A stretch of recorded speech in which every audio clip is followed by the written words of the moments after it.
In part 2 of this one-part series, we looked at Christian excusologist Tim Barnett as he tried to make sense of the nonsensical story of Adam and Eve in the Garden of Eden, now with serpents and knowledge-giving trees.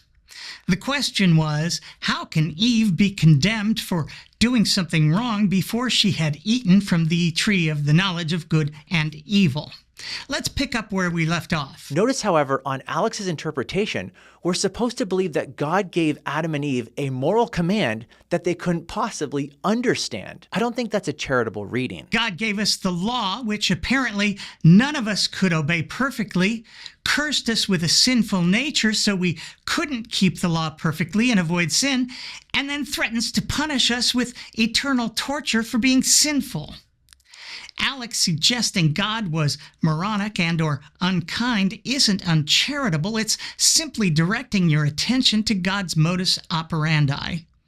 It doesn't get more uncharitable than torturing people forever for something they literally could not avoid. Furthermore, Eve is already discerning or evaluating good from bad in Genesis 3:6. It says, "So the woman saw the tree was good for food, and that it was a delight to the eyes." So she at least has some moral awareness that the tree is good and not bad. No, Tim. No. The fact that Eve now sees this very, very bad tree, this wicked tree, this evil tree. No touchy. The fact that she now sees it as good simply because someone told her it was good means that she is entirely lacking the ability to discern good from evil.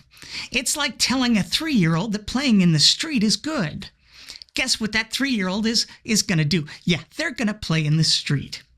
Because a 3-year-old doesn't have the ability to understand evil, or that someone might tell her to do something that's bad for her or not in her interest. Eve got tricked because she was so naive, she didn't even know which of these two beings, God or the serpent, was the good guy. Because she didn't yet know good from evil. She didn't yet understand that people can be deceitful, like her God was.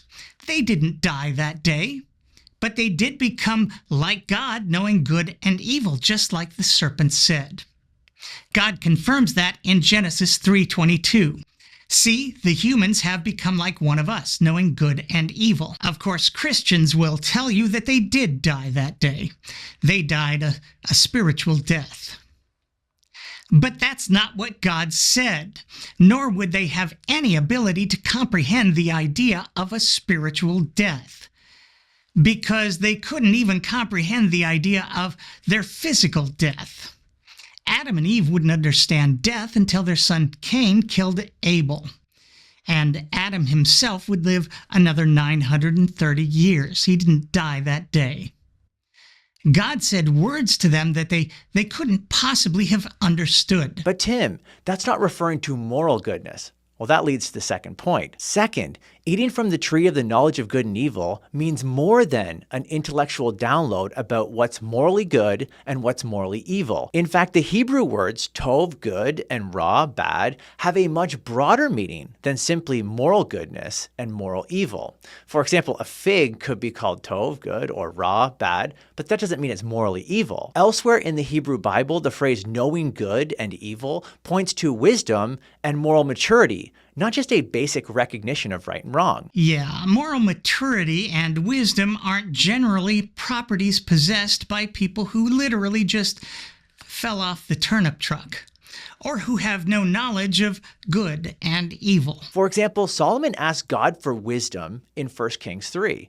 He says, "I am but a little child, so give your servant a heart that listens, to judge your people, to discern between good and evil." So knowing good and evil, bad, in a Hebrew sense is a sign of wisdom, something children don't have yet. Before the fall, Adam and Eve are like little children in that sense. They are morally innocent and lacking wisdom. Okay, are you as confused as I am?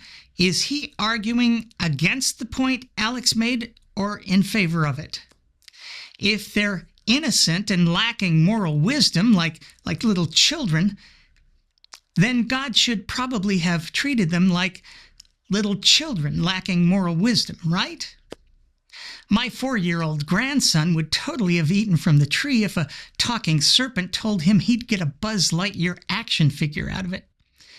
Would cursing the whole of humanity with evil and suffering be the proper response? Remember, what entices them is that the tree was to be desired to make one wise. And that's the last thing in the world God wants, for us to be wise.